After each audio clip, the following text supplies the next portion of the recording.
Welcome back, everybody, to the Ecolinguist live show. I hope you can hear me well. As usual, we meet this evening to hang out and play with languages. This is a language show dedicated to mutual intelligibility between languages. Mostly, I think.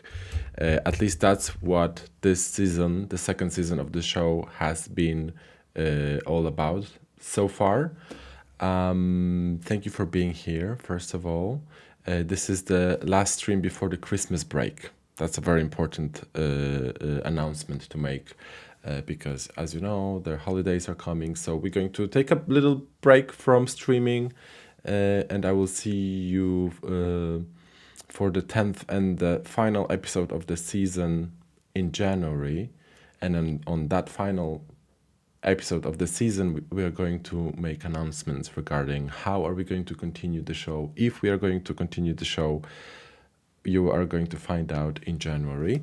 But today we are still here streaming. You are welcome to join me live. This is a call-in show. That means that you can call into the show and you can either run your own challenge if you came up with one, or you can take part in one of the challenges that I have created for you with your support behind the scenes. We've collected some challenges thanks to the contributions of all of you who volunteered. And also, by the way, you can submit your own challenge. If you don't want to show your face on the show, for example, you can just submit an audio challenge on my website. You just need to go to my website, which is ecolinguist.com. Surprise, surprise. And you just need to scroll a little down here to click on submit the challenge, and you will find all the instructions and guidelines about what makes a great challenge for the show. So that's how you can do it. But but if you are not shy and if you want to talk to me live during streams, you're welcome to do so. The link to join is in the description box as usual. You don't need to register for now.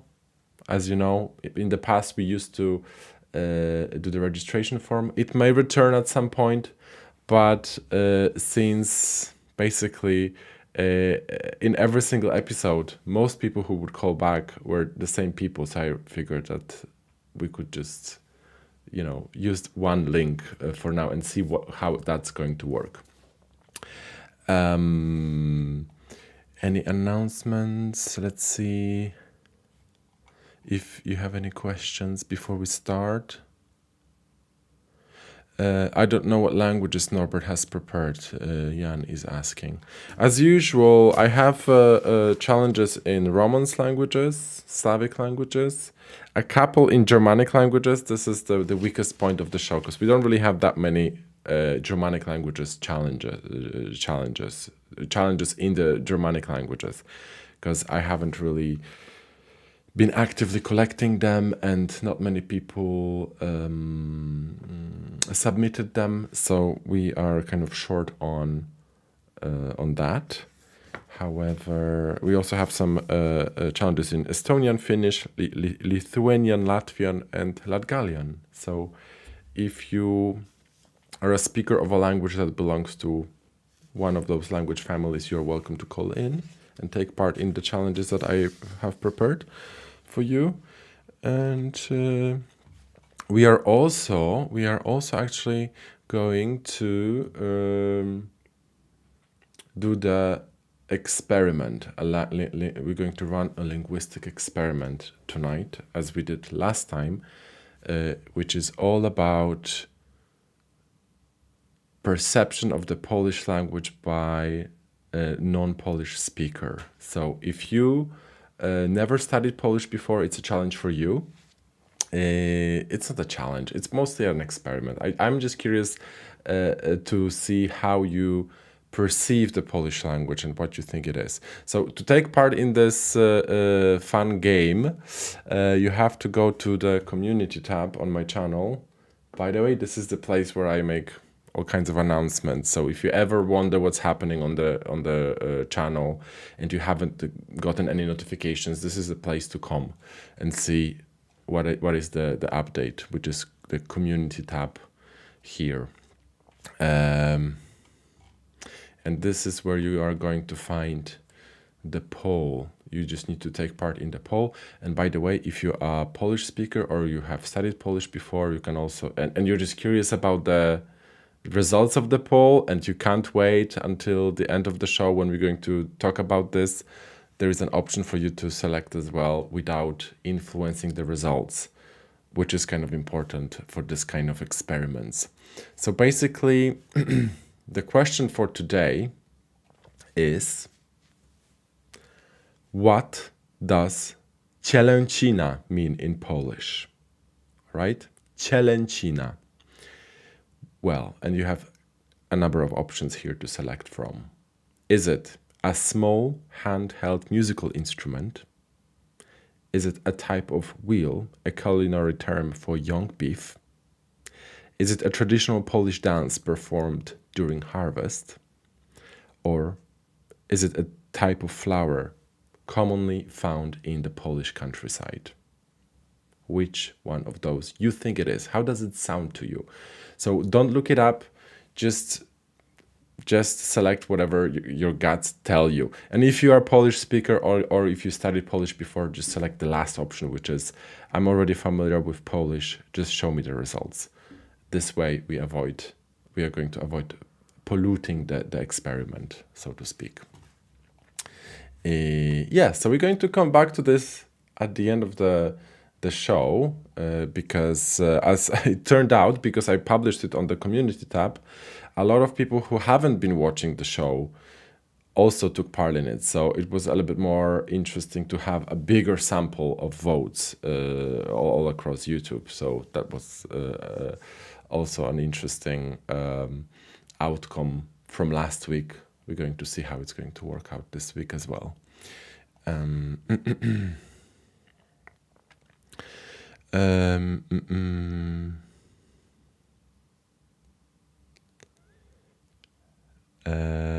Okay. I see. I'm just reading through the comments. Some people are already calling in. So let me see. Maybe we should start. Yeah. I see that there are people, regulars calling in, which is great. I'm going to add you in a second. But if you are new to the show, if you're just joining, how many people are watching? 49 people are watching us right now. Come on, people, we need more of you. No, just kidding. It's a pretty normal number of people that watch this show when it's happening live. But if you're watching a replay, it's also possible to watch a replay, and a lot of people do that. Maybe the time of the show is not right. Like, let me know in the comments what you think. Maybe it's too early, or maybe it's too late. What do you think? Angel Nunez is asking, repeat, where is the survey? So the survey, to find the survey, to find the poll, you have to go to my page. Basically, the Ecolinguist, when you find the Ecolinguist channel, you just click on the Ecolinguist name, like here, and you will be presented with those options, like home, videos, shorts, live, playlist, community, memberships, the tabs. And you go to the community, and the poll is here. The poll from last week is here as well, and some other polls that I did also. And also a membership, by the way, a membership tab. It's for all the members, people who support the show. They have early access to episodes, and they can find, so you guys who support the show, you can find the content here for members. Yes, so basically that's the poll. Coming back to the main show.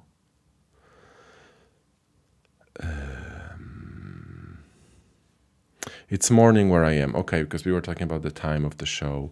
Yes, this is the problem. The problem, maybe not a problem, I don't know. But basically the audience of the show is very international. We are scattered all over the world.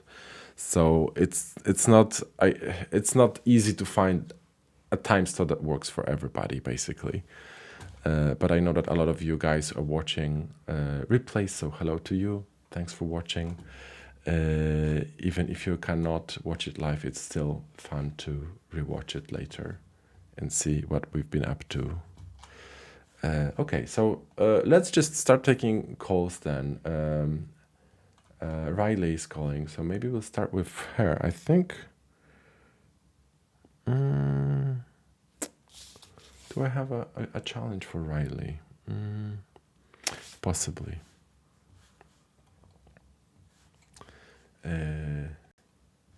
Let's see. Let's talk to Riley. Riley, I'm going to add you in a second, okay? So let me just, if you could just maybe improve the framing of your camera, just if you push it back a little bit so we can see your face, that would be great. I think it's okay now. Okay, so Riley, you are live now. Hello. Hi. Hi, Riley. Welcome back to the show. First of all, how have you been? Tell us what have you been doing regarding your languages, your language learning journey this week.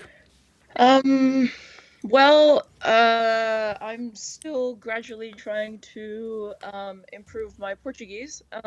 Okay. In fact, I wanted to mention that Norbert, I have a challenge prepared in Portuguese that I was gonna pre-record and submit, but I had trouble submitting the audio.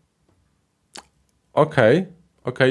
You prepare a challenge in Portuguese, just because you are. Yeah, yeah, I prepared one, but it was meant as like a pre-recorded challenge.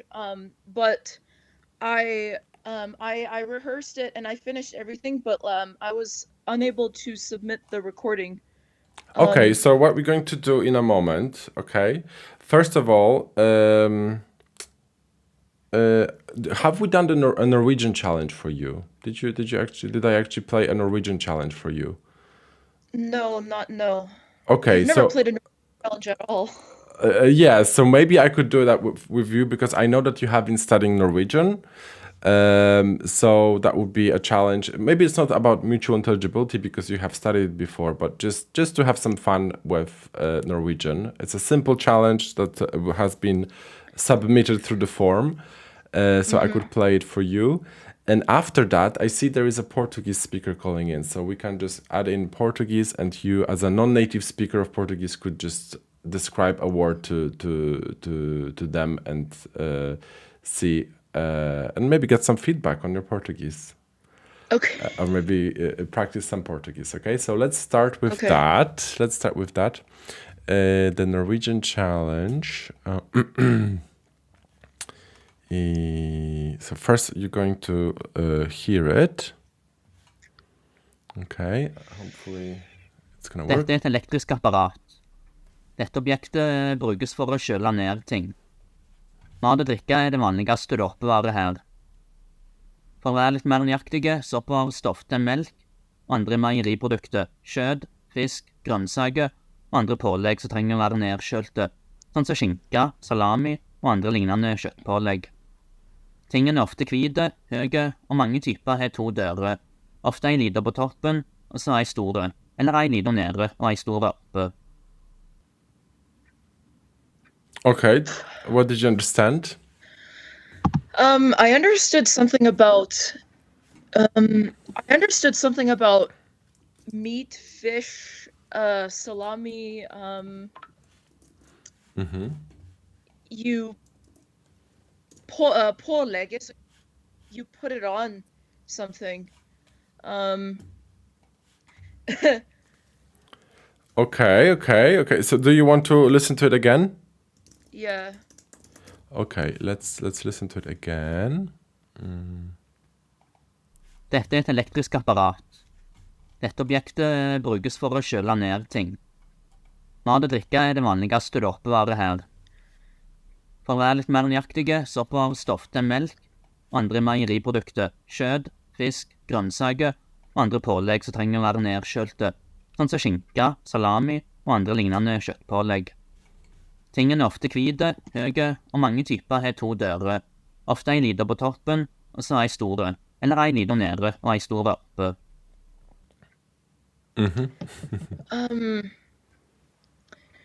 Oh man. This I must admit it's really hard for me to understand the dialect. Okay. Probably because I'm not very used to it. Okay, so let's try to listen to a different interpretation of that text. Okay, hopefully you're going to be able to hear it. Dette er et elektrisk apparat. Dette objektet brukes for å kjøle ned ting. Mat og drikke er det vanligste du oppbevarer her. That's not really a good quality, no. I thought it would be better. Okay. So what can we do then? Any guesses? Uh, well, the only thing that I was able to clearly understand was the fish and meat and salami and all that jazz. Yeah, let me see the last bit could be the key in that sentence that you're mentioning. I'm going to play it with this robotic voice, or maybe I will try, or maybe I will use a different robotic voice, just because I don't want to play the whole thing again. Let's listen. Salami og andre lignende kjøttpålegg.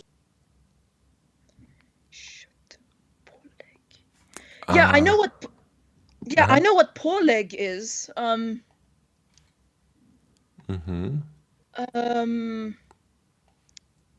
What is that?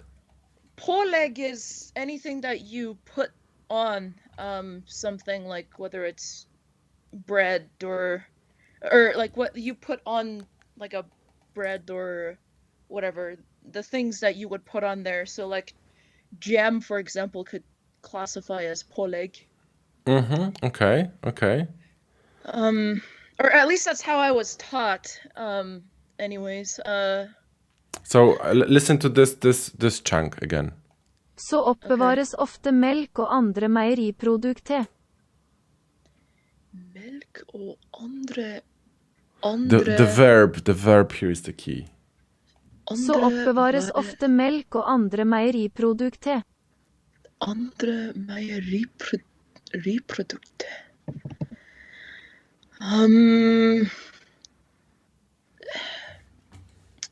I think I heard the word milk in there. I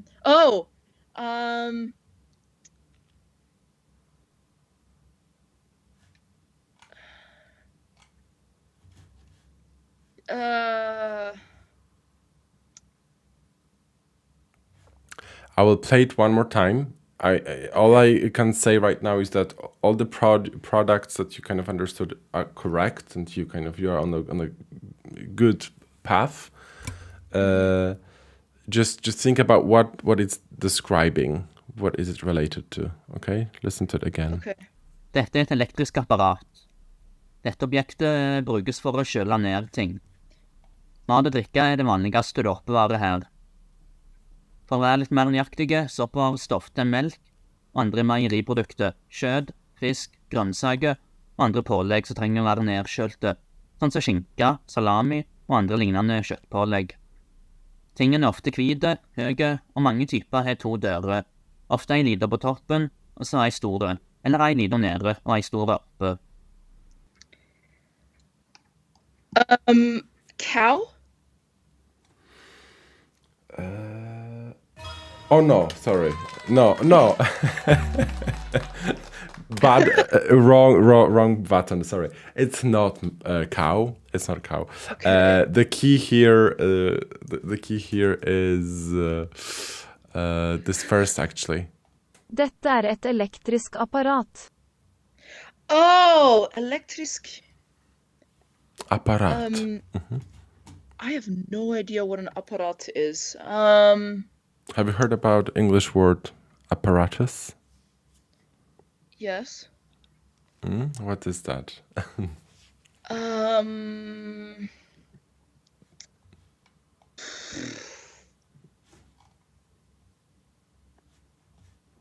Oh, now I need to think, which is something I don't tend to do when I have these challenges in front of me. Brian Lewis just says apparatus. Yes, apparatus in English. It's yeah. So basically, I'm going to. So it's not a cow. You had your chance. Okay, you had your chance. So I'm going to play the answer to the challenge, and let's see if that's going to ring any bells. Dette er et kjøleskap. Dette er et kjøleskap. Okay. that is a new word for me. Huleskab. And apparatus is a device or an appliance. So this is an electrical appliance, and you can store milk and other dairy products, meat, fish, vegetables, and other items that need to be kept cool, such as ham, Okay. salami, and similar meat products are often stored here.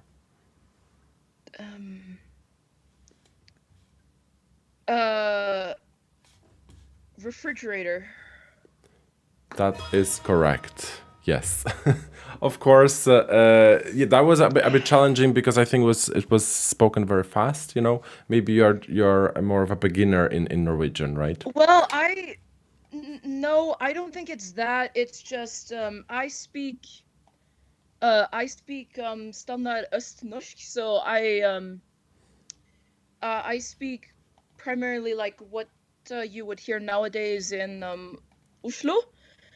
And so I don't have like I can converse really well. It's just that I don't have much familiarity with Western Norwegian dialects. So it can sometimes be really hard for me to understand certain words or like at the certain speed at what they speak, which is kind of shameful because I have a Norwegian buddy that is in Stavanger, so Yeah, yeah. It's understanding another dialect that you haven't studied before is definitely a different kind of challenge. A different kind of challenge. yeah, I should have been able to get it by the first one, which is an electrical appliance. My brain missed it.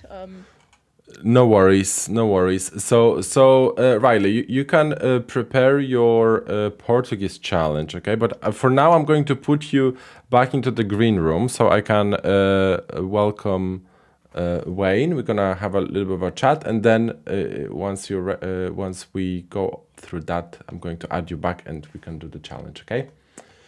Okay, so I'm going to add Wayne now. Did that work? Okay, Wayne, so you're going to go live now. Hello, Wayne. Hello, welcome back to the show, Wayne. How have you been? What have you been up to in terms of your language learning? Hello, Salve. Not much different. I've been just doing the Latin lessons. I've been studying Latin and also Latin teaching lessons? Latin. Do you have like a private tutor, or do you study at university or school? No. I mean that I'm giving Latin lessons to people. You I have, already? on Discord where I have a channel where I give Latin lessons to people daily. I gave one today about like verbs and stuff. So yeah, so I've been studying Latin, but also like teaching Latin to people who are more beginners than, for example, me. Okay, that's cool. Are you learning any other language than Latin, or are you just focusing on Latin right now? Yeah, I had to kind of pause other language learning for a bit, but I do like after the new year. So after I'm done with a certain number of lessons, I do want to then kind of like give them a break and start focusing on like Old English or Old Norse or more Germanic languages, particularly ancient. Then maybe go back to ancient Greek. So like right now I'm focusing on all the old languages and everything. I don't want to do that. Okay, I see. That's cool. So, what about tonight's show? Have you prepared a challenge for today's show, or you are? I was gonna say, did you get the challenges that I sent? I didn't have a chance to look at it. I can check it, but is this just the image or something that you've sent, or? No, yeah. So I did send 2 Latin challenges and 2 Portuguese challenges, but I do have a challenge also prepared for today that I can send on your Okay, email. because usually, when I have a person in front of me, I would rather them deliver the challenge instead of just playing it, and just keep the challenges that are pre-recorded for times when we don't have access to a Latin speaker, for example. But there is a Riley waiting in the green room she prepared a challenge for you. She's going to describe a word to you in Portuguese, she, as a non-native speaker, she will get to practice, and you can actually have a conversation about. You can ask questions, so we can see how this communication is happening. And because sometimes, actually, I'm going to add Riley now, just so she can join us in a. I was going to say that I do have for today. I do have a Latin challenge, but also Portuguese challenge, so she could also take part in that challenge. Okay, let's see what we're going to have time for. Riley, you are live now with us, so we can see Hi. you. Yeah. So Riley, we've got Wayne here, and this challenge is going to be about Riley describing a word in Portuguese to a native speaker. You can, and what I wanted to say is that. I lost it. Oh my gosh. Riley, are you there? Yeah. Yeah. So maybe you've seen, this is not the most popular format on my channel, but I've been trying to do it. It's called the Non-Native Speaker Show, where people who studied a particular language for a long time can take part in challenges designed for them where they interact with native speakers. So this is going to be in a way, a bit of a sample for that kind of interaction. Yeah. So Riley, you don't reveal the word until the end, of course, and Wayne will be able to ask you questions as well. So let me switch to a different screen. That might be good. Don't worry, Wayne. I'm gonna fix your framing. Good. So you guys can start. Riley. Yeah. Ok. O que é isto? É um objeto metálico ou de plástico. Permite-nos colher a comida sem utilizar as mãos. Geralmente é utilizado para pegar a comida maleável. Quando utilizamos este objeto, temos a tendência de o levar à boca para ingerirmos o alimento.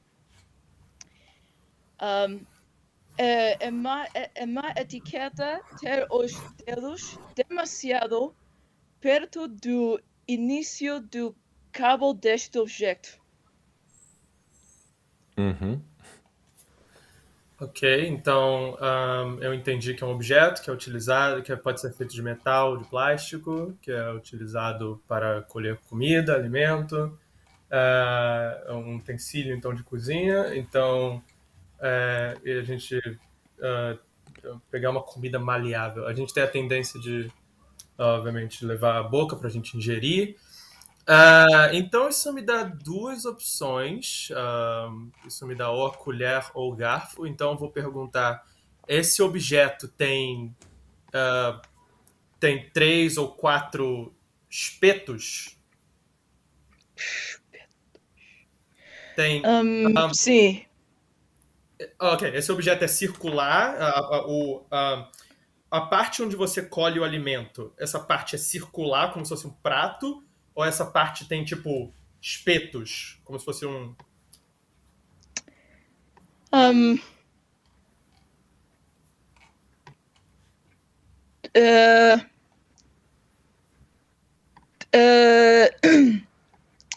Tem três ou quatro.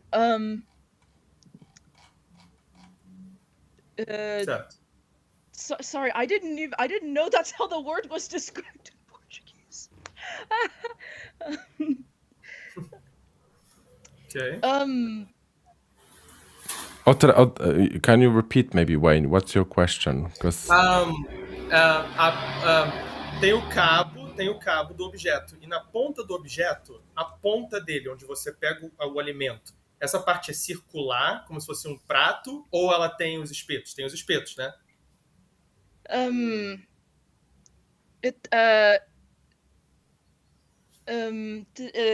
Três ou quatro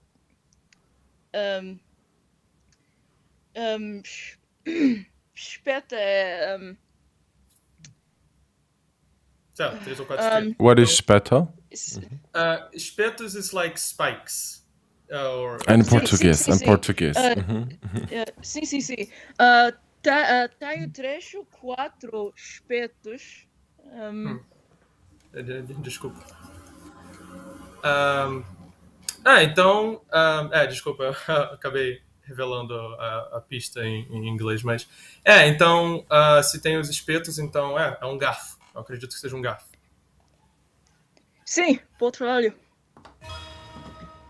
Correct. Yes. Okay. So you got this. Good. So that the keyword, the speto, right? That's something that you needed to know before guessing. Yeah, because Yeah. she said that it's an object that you use in the kitchen to get food, and so I was like, okay, so it's an utensil. And then she said that you can use it to get food, and I was like, okay, so it's either a spoon or a fork. And so I had to ask, is the part where you get the food, is it like a plate? Is it like circular, or Okay. is it like 3 or 4 spikes at the end? So yeah. It's funny because when I originally wrote this challenge, I used the word dentish because I didn't really Miguel was actually helping me prepare this challenge, and he didn't really know how to best describe it. And I guess spet didn't really come into his head. No. Actually, that's true because, for example, the trident. That's exactly why we call it a trident, tridente. So we call the things of a fork. They are called like teeth or dentes. But I use speto just because it's like spike. It's more like specific. Yeah. You know? Like even I was kind of like, no, it's not really like teeth. Yeah. I mean, I would probably use teeth to describe like the blade of a knife, but not a fork. So apparently in Italian it's la forchetta and tines. So that's the thing. Yeah, so I saw someone saying that, in Portuguese fork is male. Yes, in Portuguese fork is a male word. Garfo is a male. O garfo. Garf. Male word. Yeah. El tenedor in español. Yes. In Korean, it's just poku. Is it? I think is it related to English or it's just a random coincidence? We don't have. I guess it's a random coincidence. We don't have a word. We don't have a word for. Like, we have a word for knife in Korean, which is kal, but we don't have a word for fork. We just call it a poku. Riley, what's the word in Korean? Poku. Okay, you know what? I fully believe that then is a loan from English because in Japanese it's foku, also from English. So I fully believe it's a loan from English. Yeah, because forks are not used as often, right? Yeah. In Korea. Yes. Yes. Good. So let me just tell to people who are still want to participate and call in that the lines are open. Some people dropped off, which is normal. But while we are waiting for more calls, I think we can do the reverse challenge now, and Riley can guess the Portuguese word. I think Portuguese would be easier for now. Yeah. And maybe if we have more callers, we can focus on Latin then. Okay, so I'm going to switch the screens again, and you guys can try the Portuguese challenge again. Certo. Então, o que é? É um animal que vive na Austrália. Tem pés grandes e uma bolsa. Nesta bolsa, o animal carrega sua prole. Se movimenta saltando como um coelho. O nome dele é o mesmo em muitas línguas. O que é? Muitas línguas? É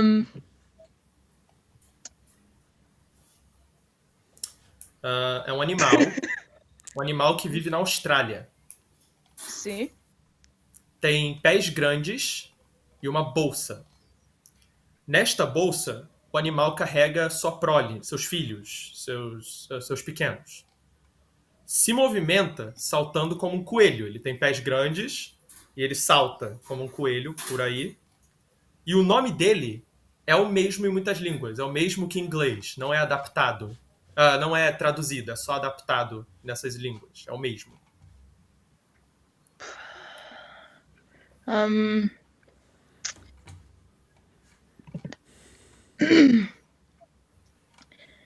uh.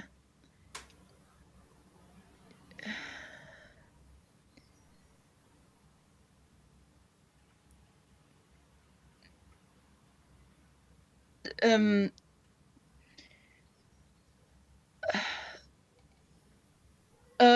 Desculpa, what's the last sentence? O nome dele, o nome desse animal é o mesmo em muitas línguas. Ou seja, o nome dele não é traduzido em muitas línguas. É só adaptado do nome em inglês. Então é o mesmo. Kangaroo? Exactly. Correct. You, Correct. it's funny because I'm thinking to myself, hold on a second, I immediately know what this is. Yeah, so it's a kangaroo. How do you say kangaroo in Portuguese then? So yeah, it's just kanguru. Kanguru. Someone typed it in the chat. Brian typed it in the chat. That's how you write it.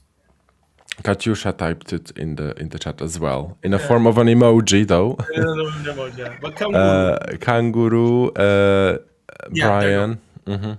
Kanguru. That's how. Canguru.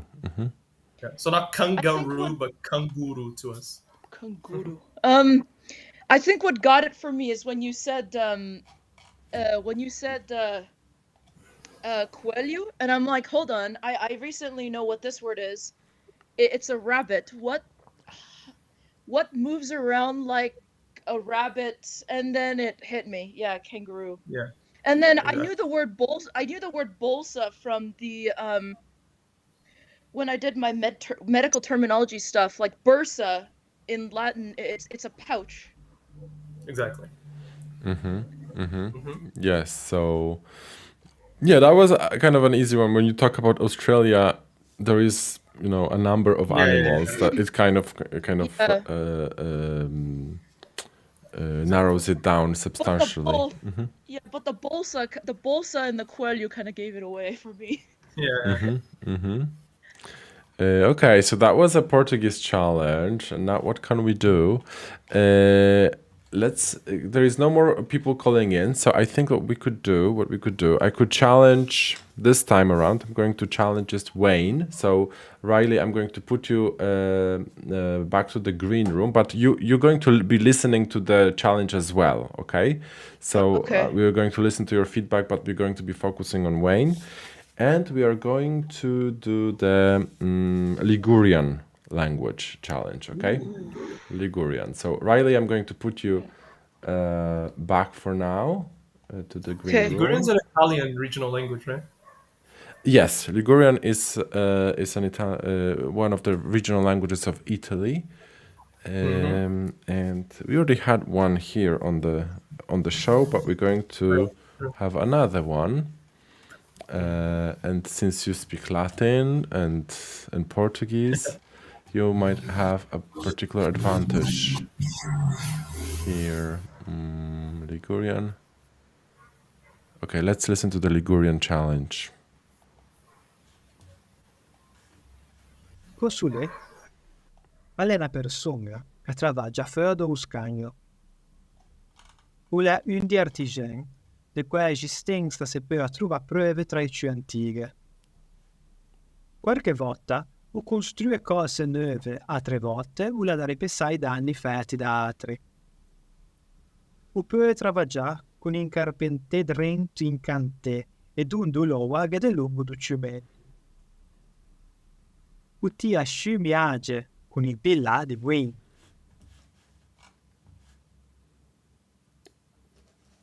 Okay, I got a lot of things, but okay. So I got is a person that works with stuff, and then I heard like artisan works with things that are maybe old because I heard antiqua something old.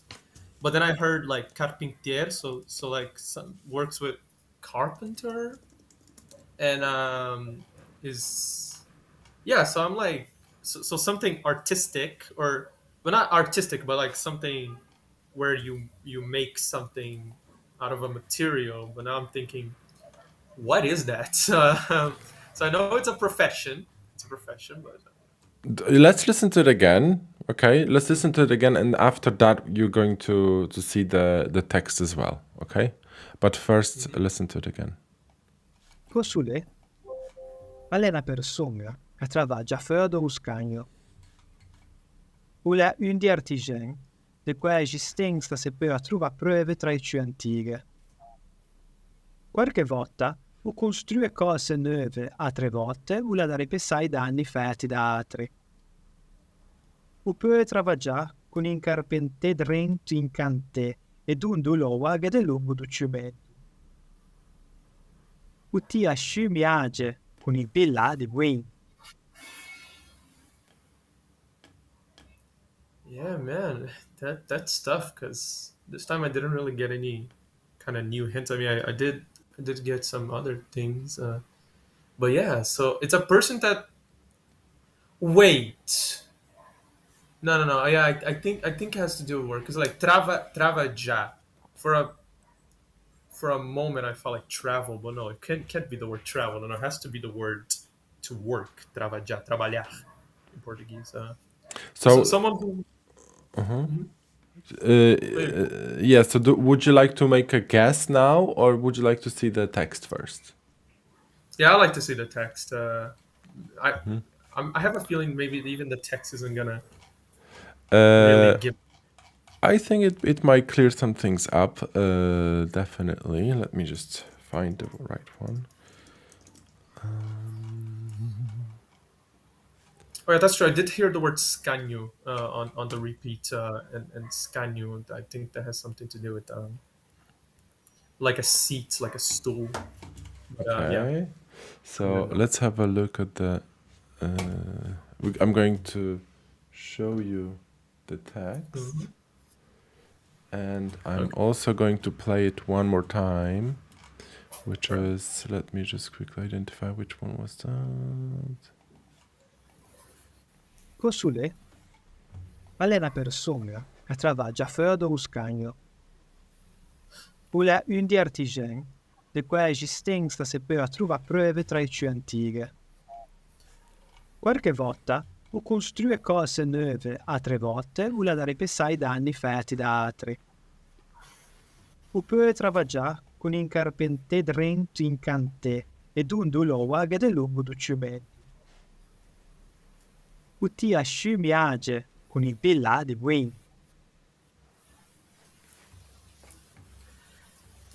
Okay, so what is it? Is a person that works. Fewa dauscanho. I have no idea what fewa could mean. Fewa. It's an artisan whose existence can be like proven even in antiquity. So it's a very old profession. Sometimes they construct new things, but other times they patch like damage done to others. They can work with a carpenter inside of and then I don't know what cante in this case would mean, and wear loa. So again, I also don't know what loa would mean. De longo do ciumento. Ciumento, yeah. So again, I don't know. A long blah blah blah something. And then the last sentence, I basically understand nothing of the last sentence. Dia ciumiage. I basically understand nothing of that. So I'm thinking like someone who works with a carpenter, so they have to be dealing with wood. They gotta be either constructing something or repairing something with wood. If they work with carpenter, maybe they complement each What? other. Oh yeah, exactly. So a wood carver or like no, but they have to be repairing. I'm gonna guess a shipwright, like someone who makes ships. I'm gonna guess that. No, it's not Yeah. that. It's not that. Yeah. So let me bring. Let me. Oh no, actually, Riley is not here, so maybe not. But let me play the answer, and let's see if that's going to clear things up for you. A Paula ale masakan. A Massacre. Paula ale masakan. Massacre. Massacre. Okay, I'm bringing it. Massacre. Huh. Even then, like, oh damn. Okay, massacre. Because I think because when I think massa, I think in this case in construction, I think of like someone who does like bricklaying because like massa is like something you use for like. That is actually correct. Oh, okay. The bricklayer. So yeah, the thing with the carpenter, that was a kind of a false lead. It wasn't to do with wood then. It was just construction. Yes, basically what it means it's this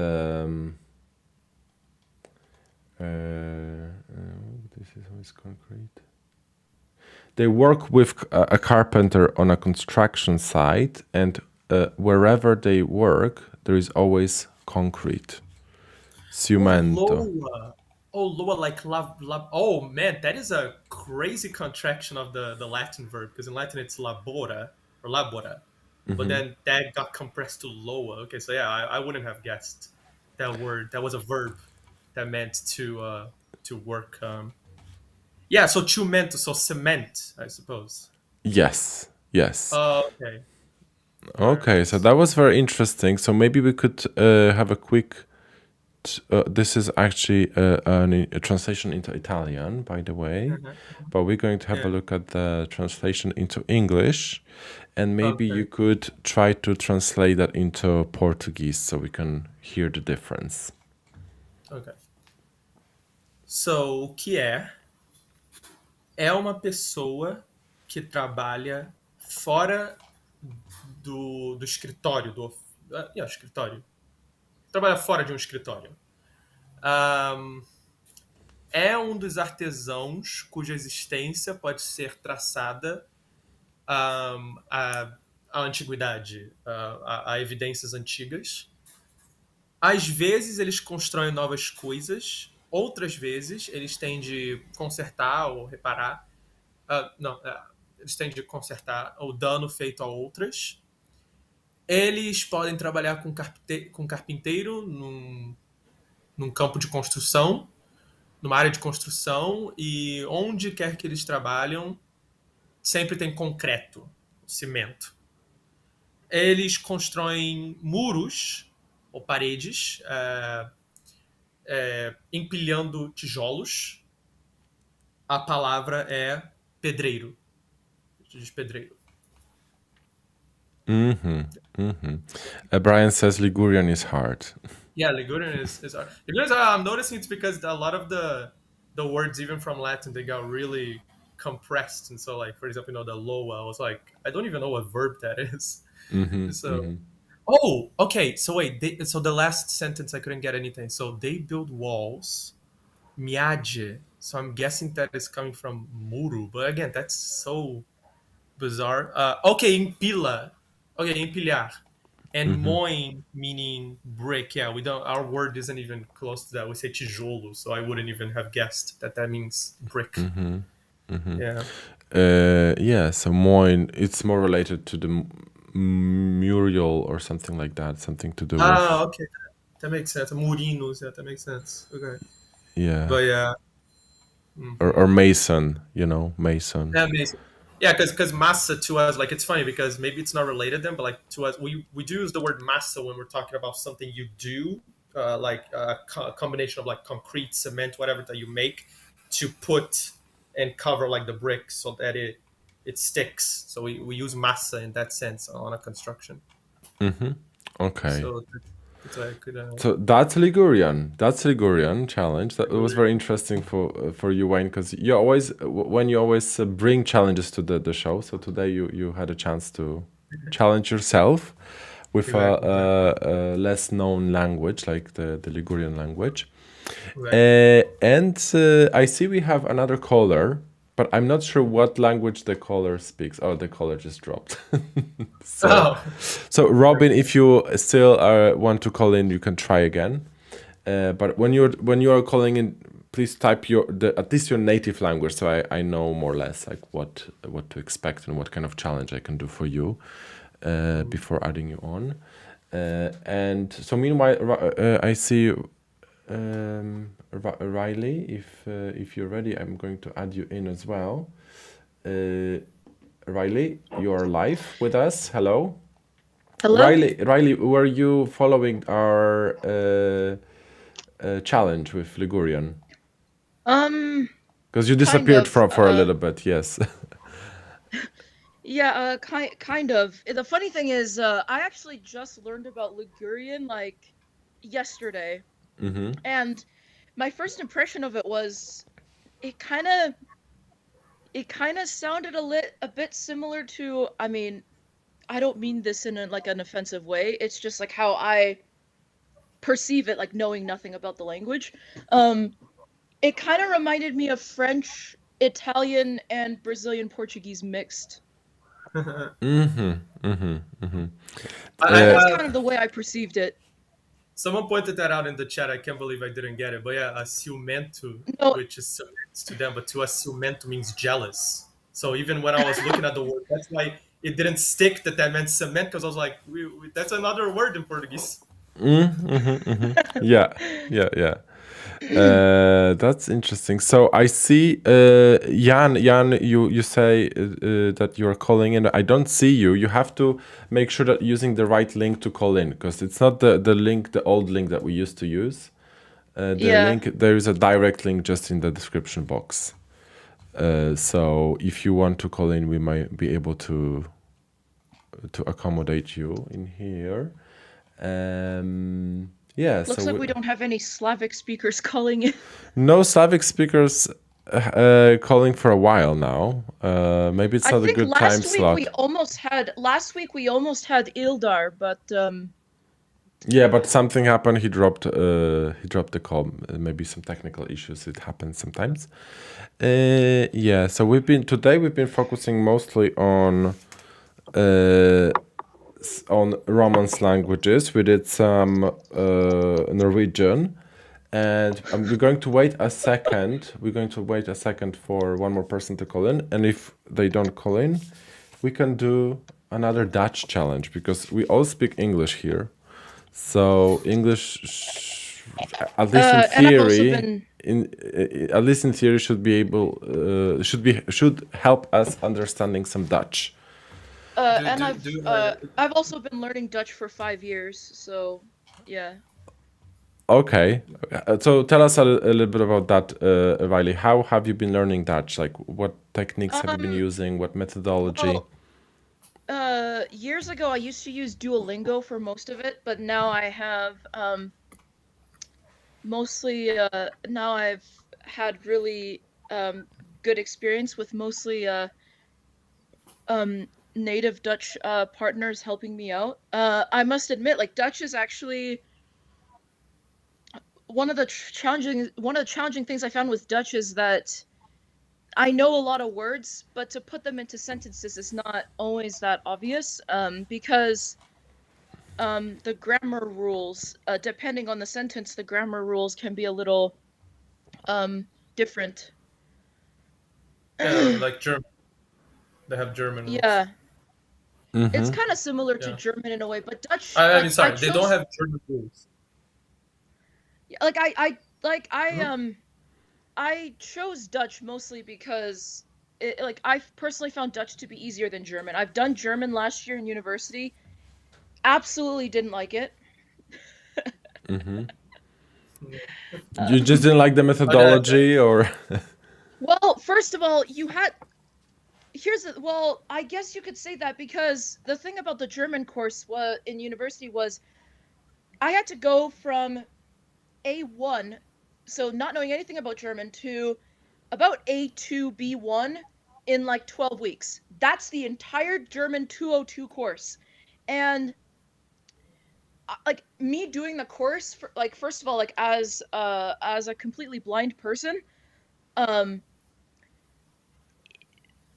first of all, I could never really understand the whole idea of the cases. That's one thing. And the second thing is, I was expected to learn at a rate that was kind of unlikely or impossible for me because my speaking was okay, but my reading and writing stuff was really, really hard. And it was hard to a point where every week when we had like assignments in German and stuff, it would take me maybe 10 attempts to actually get a passing grade on the assignment because I kept getting 0%. And then So those are bad memories with German, but you persisted with other languages like Norwegian and Portuguese, right? And Dutch Yeah. also, So I mean, you've been doing so many languages that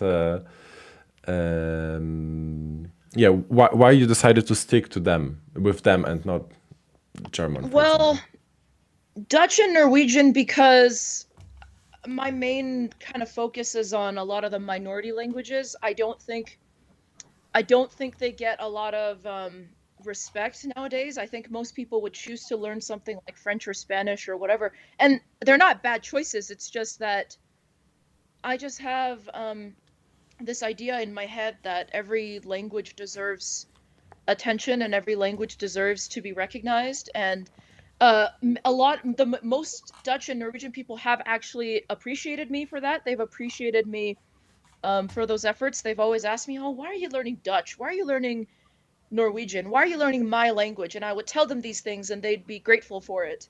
That's so my experience with that has been positive. As for Portuguese, I chose to learn European Portuguese for pretty much the same reason, but also because for me, when I was thinking about Portuguese,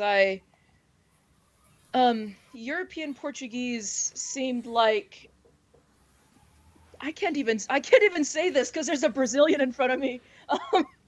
Just say it. Howard, say it. So we have Okay, European, fine. yeah. So you're actually focusing on European Portuguese. I didn't know that. Yeah. So why is Yeah, that?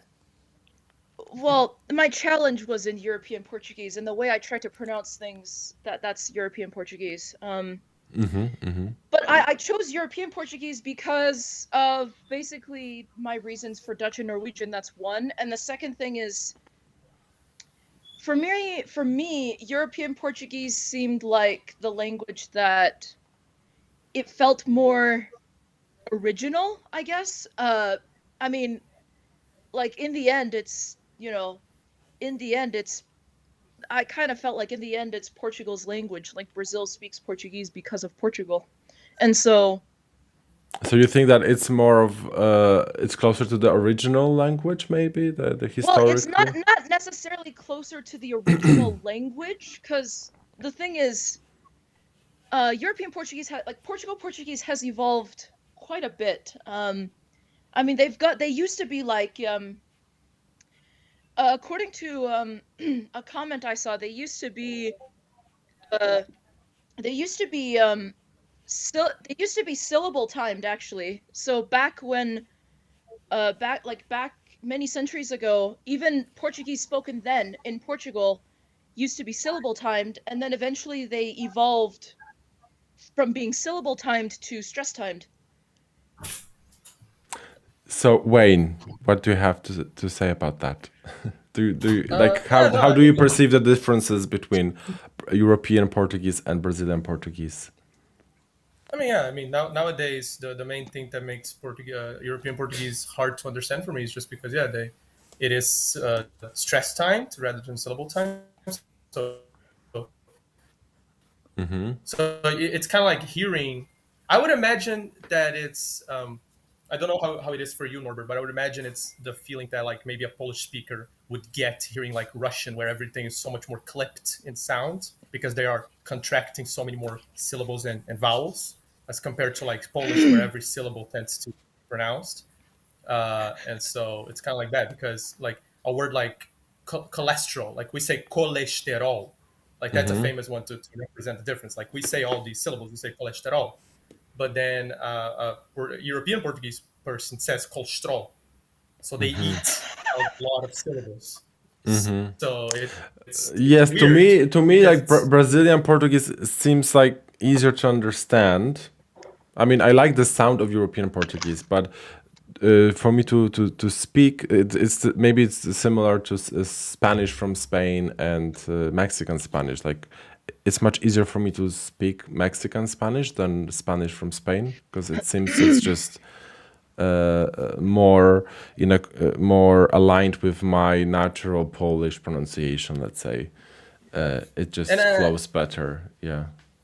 and yeah, like obviously I have nothing against like European Portuguese. I also like listening, but it is like it is demands more attention. Like obviously it's also because I'm a native speaker of Brazilian Portuguese. So like I could have Brazilian Portuguese in the background, just like English, and not even pay attention to it and still understand it. But European Portuguese, I couldn't do that. Like if I put on a European Portuguese like news or something, if I don't stop paying attention to what they're saying, then it's hard for me to understand because a lot of the vowel sounds are not the vowel sounds that I'm expecting to hear.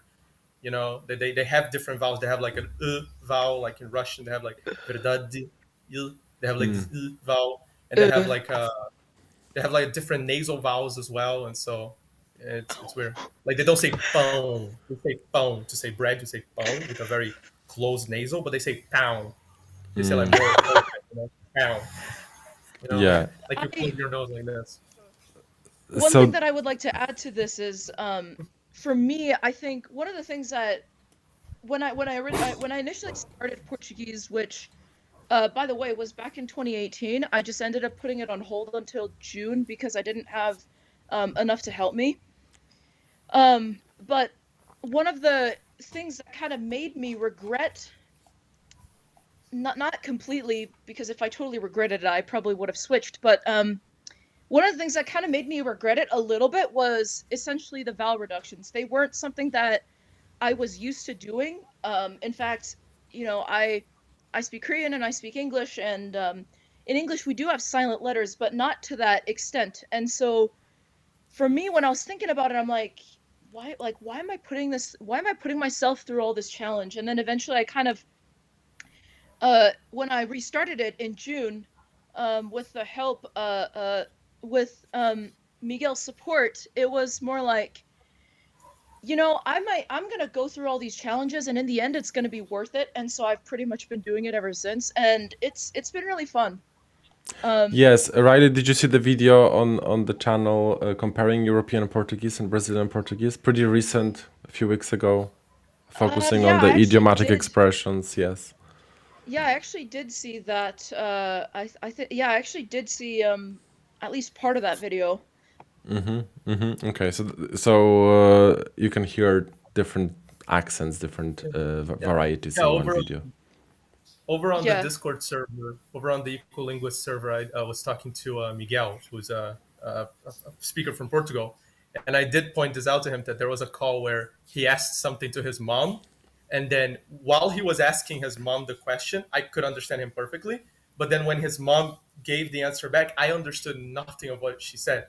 And so it's incredible. So, like, she said something and I got no words whatsoever. So I was like, man, this is the real Portuguese, that I can't understand. Yeah, sometimes.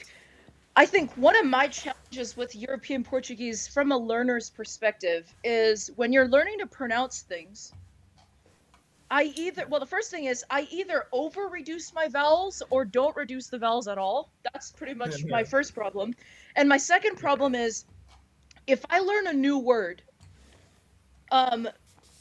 when I did Dutch and Norwegian, I could pretty much like figure out how that word is pronounced like right from the get-go because they could say that to me. Like if a Norwegian person were to teach me what the word skilpadde Schildpadda is, like, I could just say Schildpadda. It's not, Schildpadda. I kind of know, oh, it has to be like SJ or SK, SKY, whatever. Like, I could kind of figure that out. Yeah. The second problem I had with Portuguese, at least with European Portuguese, was somebody would tell me a word, like they would say out loud to me a word, and immediately my brain is like, I need to see how that's written, because is there cryptic vowels in here? Like, like, Then it's a bit like English, where the way you say it's not gonna be wholly indicative of how it's written, but yeah, not to the extreme English is, but yeah, something like that.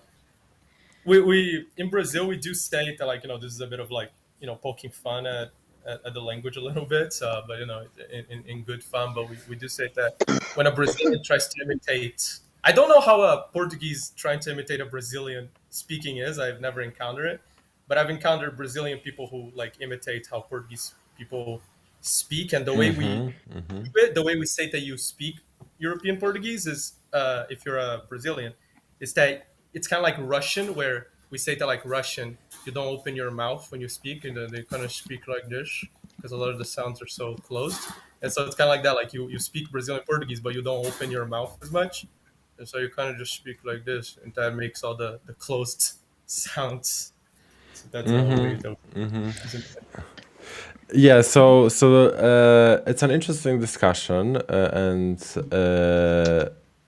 I think that we can continue speaking about that in a little bit.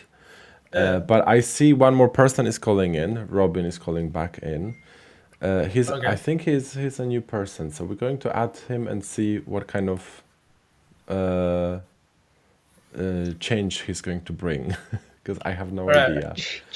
So Robin, I'm going to add you now into the conversation. So give me a second. Just going to change some settings here. Yes. So let's meet Robin now. Hello, Robin. Hello. Hey, welcome to the show, Robin. Maybe a quick introduction. Where are you calling from? What languages do you speak? I'm calling from Denmark, and I speak, basically just Danish and English, and I speak German, but I'm not very good at, like, expressing myself. I have very high passive understanding, but I struggle when I need to put sentences together on the fly. But then I'm also just like, I really love languages in general, and just interested in learning about various languages. So hi, hi Robin. Hej. Hvordan har du det? Jeg har det godt. Hvad med dig? Jeg har det godt. Mange tak. Okay, right. So nice. you also speak Danish. Okay, so A little bit of Danish, but because of my Norwegian, Robin. So what about do you have a challenge for us, or would you like to participate in a challenge? I'd just like to participate. I haven't prepared anything. I just thought it would be fun to call in. Yeah, so I think we could do one challenge in Dutch that I have. So the way we're going to do it, I'm going to play it first, and you all can try to guess it. But Riley, of course, because you have been studying Dutch for 5 years, you're going to answer as the last person. Okay. We're gonna give priority to Robin and Wayne because they haven't studied Dutch before. Okay, so let me play this challenge. I just need to change the folder. 1, 2, 3, 4th challenge. Hopefully that's the correct one. Let's listen.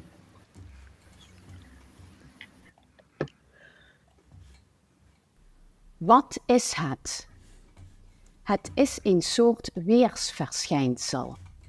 Het bestaat uit waterdruppels die uit de lucht vallen. Het is gebruikelijk in bepaalde seizoenen en klimaten. Het is belangrijk op aarde omdat het water levert. Gebeurt, gebruiken mensen vaak een paraplu. Did you hear it with some disturbances, or was it just me? Yeah.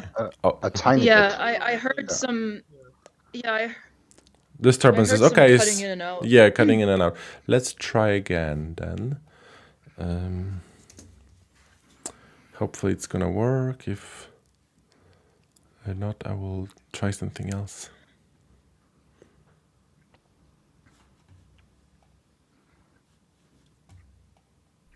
Wat is het?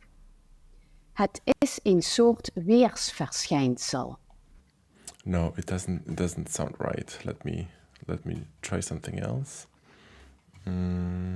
It's definitely not the audio. It might be something on your end, Norbert. Yeah, it could be. But I don't Maybe know. the internet is breaking up a little bit, but I will try something else. There is an alternative way of playing it, so you can hear it clearly. Let me just quickly fix it. Add it here. Maybe now it's gonna work. Wat is het? Het is een soort weersverschijnsel. Het bestaat uit waterdruppels die uit de lucht vallen. Het is gebruikelijk in bepaalde seizoenen en klimaten. Het is belangrijk voor het leven op aarde omdat het water levert. Wanneer dit gebeurt, gebruiken mensen vaak een paraplu.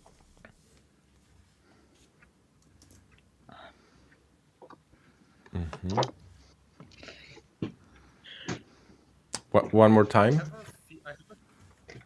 Yeah. I was gonna say that I have a feeling that the word is referring to an animal, but I'm not sure. Robin. I would say it could be some kind of natural phenomenon, but that's my guess. Yeah, that's what I mean. Like, it could either be an animal or like something related to nature, because I understood a lot of words relating to nature. So it said something about the earth, it said something about climates, and it said, but I thought I had I thought I heard the word like leave it, and maybe that's like live. But now that I think about it, I don't think that would be the verb to live in Dutch. I think it would be. I think it would be deliver, maybe, or like levieren in German. So it's like distribute, deliver, but I'm not sure. Yeah. Because I also Okay. heard zodiac, like the sun. Okay. So let's listen to it again then. Let's listen to it again before we see the text. Wat is het? Het is een soort weersverschijnsel. Het bestaat uit waterdruppels die uit de lucht vallen. Het is gebruikelijk in bepaalde seizoenen en klimaten. Het is belangrijk voor het leven op aarde omdat het water levert. Wanneer dit gebeurt, gebruiken mensen vaak een paraplu.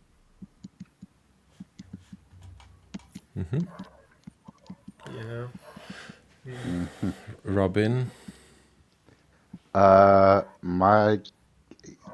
recognize the word water a lot, and so I think it's something about water, and I think it will maybe be a rain or a rain cloud or something like that. Also because they had the word paraplu, which is also Danish, the word for umbrella. So. Wayne, what about you? Yeah, what Robin said. Yeah, because I did hear water, but I was thinking that it was an animal that lives in the water, and then I was thinking, it's an animal that lives in the water, but also in the earth. So I was thinking an amphibian. But now that I think about it, it could be something related to the climate. So it could be something like the sun is out in this climate. It's saying that the sun cannot be seen because it's raining and cloudy. But then it could also then mean, if it's supposed to be rain in the sun, I'm thinking that it could also then be a rainbow or something. But yeah, the dimension of an umbrella could point to just simply rain, if the word is supposed to be umbrella, because I didn't catch that word. And Riley, what do you think? Did you get anything? I'm gonna say rain. I think the most important thing in this was the word parapluie. So it's saying like it's important. It's important, or it mentions an umbrella, but I do remember the sentence before that. It says het is belangrijk, which in Dutch means it's important for something. But I'm also probably going to say rain, because rain does have water. Okay, so actually, I must say that you are all correct, basically. So it's a simple word. It is a simple word to describe, but you see, you can describe a simple word in terms that are not that obvious. I'm going to play the Dutch answer. By the way, Riley, do you know how to say rain in Dutch? Regen. Let's listen to the answer now. Het woord is regen. Ration, something. Yes. Yeah, she has like a Limburg accent, but the way I would say it is regen. Okay. Yes. Obviously, So like there's. het regent. She has It's the- raining. Oh, she has the accent where the R is like the guttural R, where it's like regen instead of regen. Yeah, because I also thought like a lot of like that sort of sound would be more like "ge," but that was more like a less Yeah, cultural. so in the north of the Netherlands, which is kind of the way I was taught as well, because like most of like the people that taught me on like YouTube and stuff, they're from like Amsterdam and those areas. But like in the north, you have a very guttural K, whereas if you go down the further south you go, and also in Vlaams as well, you have K.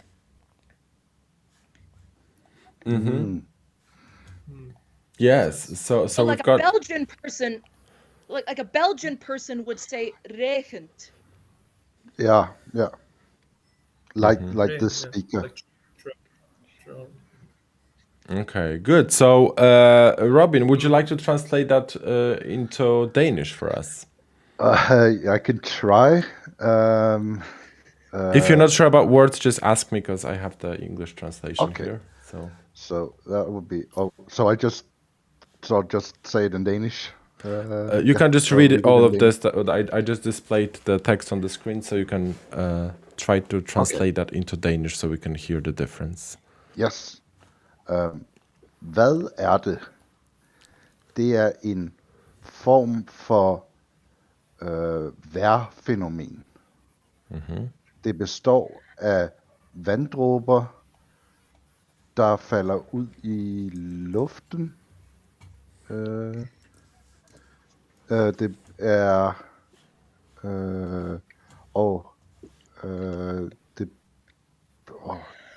that's a good question. Gebräuchlich would be useful or something like that. Det er brugbart i beplantesæsonen in the klimaten. Bepalte. I'm not sure what bepalte is, but it's something seasons in the climate. Determined. It's common in certain seasons and climates. Okay. Så det forekommer ofte i visse sæsoner eller i visse årstider i klimaet. Det er nødvendigt for livet på jorden, da det leverer vand. Wanneer dit gebruikt mensen vaak in. I'm not sure about wanneer. It's Nord in Norsk. It's okay. Nord. When? Oh, when? Mhm. Whenever. Yeah. Okay. Wanneer, Yeah, when. wanneer is when. Okay. Yeah. And gebeurt is that begins or? Gebeurt is Starts. Yeah. Starts. Occurs, So, okay. occurs, Oh, okay. Occurs. occurs. Okay. Så når det sker eller når det forekommer, gebruiken mensen vaak en paraplu. I'm not sure what vaak does in that, eller vaak does in that sentence. Riley, do you want to help? Carry? Which one? Fak? The V, V-A-A-K. Vak.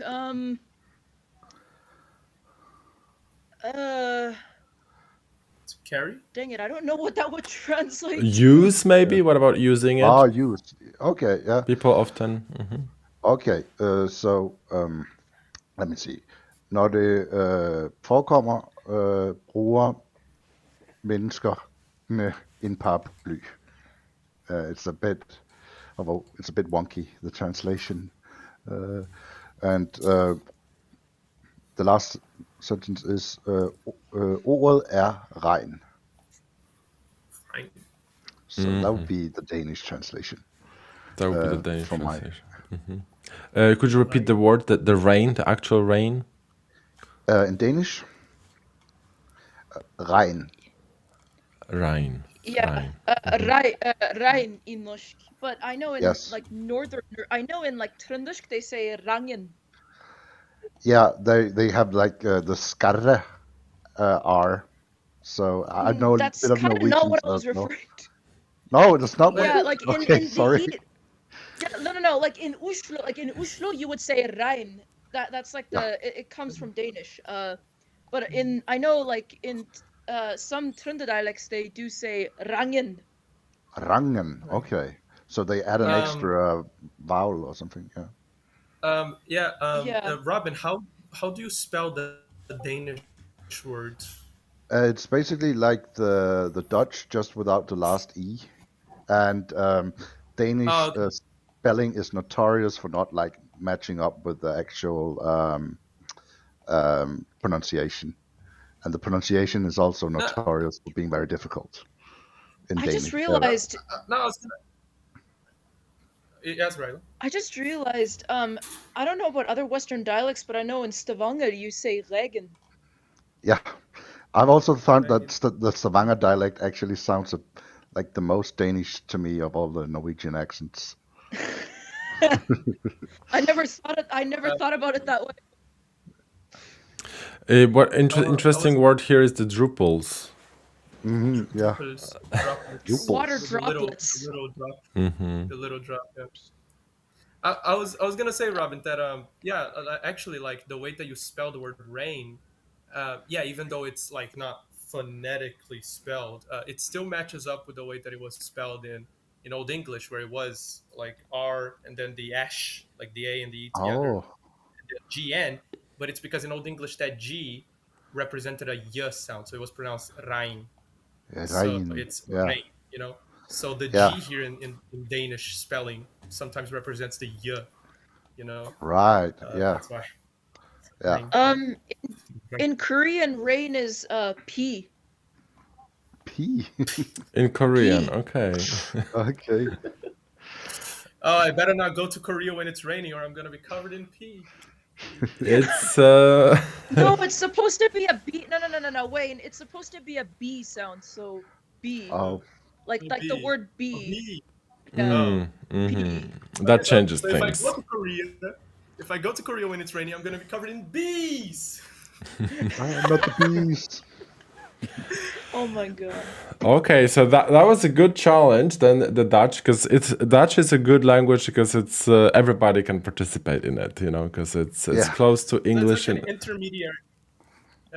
I say that Dutch is like an intermediary Germanic language because it has some things that sound English, some things that sound German, some things that sound Scandinavian. So like everyone can get in. yeah. So It's basically, funny because I thought yeah. the more mutual one would be Frisian because I've heard Frisian is more closer to English than Dutch, but I don't know. Yeah, but Frisian is Yeah, but we like a don't get minority language, I think. Yeah. Oh, Yeah, we don't get Frisian a lot unless Moritz is in here. Then we get Frisian a lot. yeah. Yeah. So actually, so we're going to be wrapping up the show right now. But before we do that, I have to go back to my Polish challenge. Oh yeah, the Polish Ooh, poll. Yeah. The Polish poll. So before we're going to see the results, I want to ask you guys before we disconnect. What do you guys think? The Polish word Cielencina. cielęcina. Cielęcina, sorry, because I was typing it really quickly. Let's again. So guys, what do you think the Polish word cielęcina means? I'm gonna say it's the. What word? I'm gonna say it's the. Riley, yeah, you already have an idea even without the options. So tell us, yes, what do you think it is? Well, it's because I already I remember the options. You presented it at the very beginning of the stream, and I was gonna vote for it, but I didn't realize I was gonna be in the call for pretty much the entire stream, so never got a chance to. But I'm gonna say, for me, it logically sounds like, and based on the previous challenges you did, I'm gonna guess that it's D, the bird one. A type of flower commonly found in the Polish countryside. That's one of the options. So let me repeat the options. That one. What does the cielęcina mean in Polish? Is it a small handheld musical instrument? Is it a type of veal, a culinary term for young beef? Is it a traditional Polish dance performed during harvest? Or is it a type of flower commonly found in the Polish countryside? Okay, so I'm gonna say sorry, I think I know why you put the instrument in there because you try to be cheeky because it sounds like cello, and you're like, ooh, cello, but no. I'm gonna say just a question. The word body in Polish, is it like cello or something related to that? Ciało. Ciało. Okay. Okay. Because I immediately thought that it had to be something to do with meat, so I think it's the beef. Because I think it's related to that idea of like body, meat, flesh. I think it's that. So that's your answer. And what about Robin? I have very little knowledge about Slavic languages, but I just thought the harvest dance that just sounded so Polish, so like folklorish Polish to me. So I'm gonna go with that. The Polish dance. So the answer is, before that, let's just have a quick look at the polls. The results of the poll. Sorry. Here it comes. So that's the result of the poll. Basically, and this is actually correct. So cielęcina is a type of veal, a culinary term for young beef. However, it's not related. It's not related to ciało, Wayne. It's related to the word ciele, which means a calf. A calf. How much percent voted for that? 48% of people voted for that. And then we had 13% voting for a small handheld musical instrument and a type of flower. 5% voted for a traditional Polish dance performed during the harvest season, and 20% were already familiar with Polish, and they just wanted to see the results. basically. So for some reason, it sounds as it's supposed to. It's just the sound itself conveys the message.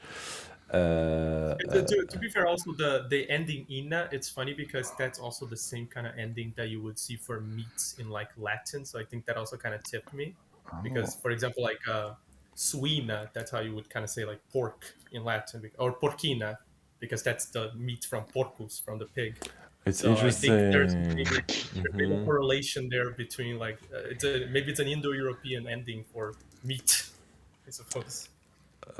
Possibly, because actually the Polish word for pork is świnia. Świnia. Actually, it's not pork. Świnia is actually a pig. And wieprzowina is the pork as meat. That makes sense. The beginning is very like that couldn't make like sound like a Germanic loan or something like that as well, because we call it Svin or Schwein as well. Oh, but Robin, I think I think the thing is that these words are actually Indo-European, like swine, and then in Latin swinus, and then schwein. I think these are all like Indo-European words for pig. But isn't it swine. pork or something like that in Latin? Or pork? I mean, in Latin, the word for pork could be swine, or it can be a porcina. But the word for pork, they have two. They have porcus, but they have sus. Which is like sus. So S-U-S, sus, which is a pig. Sus. But it's not where swine in English comes from, or like Germanic. These are all Indo-European.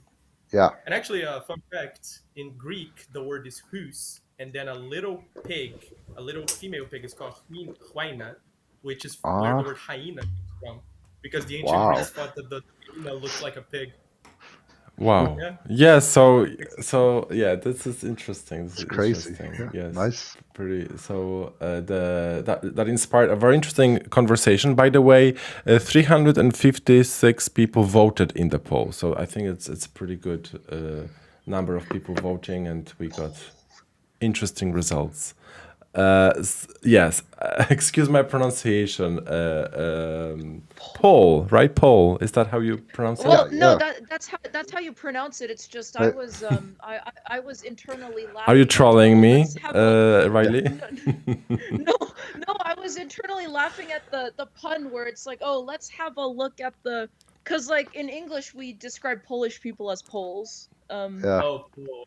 Yeah, so they're homophones, like they sound exactly the same, like a Pole and a Polish person. If you want to make the joke even better, you say, "Let's check the poll." Oh dear. Yeah. Okay, guys, that's been fun. But we will have to wrap it up right now. So thank you so much for taking part in this episode. So I'm going to wish you all, happy holidays and the festive season that we are entering right now. And because of that, there is going to be a break in streaming. I'm going to see you for the 10th episode of the season 2 in January, and we'll see what's going to happen next. I will make the announcement in that episode that is going to happen after the break. So thank you, everybody. Thanks for hanging out. Have a good night and see you next time. Bye.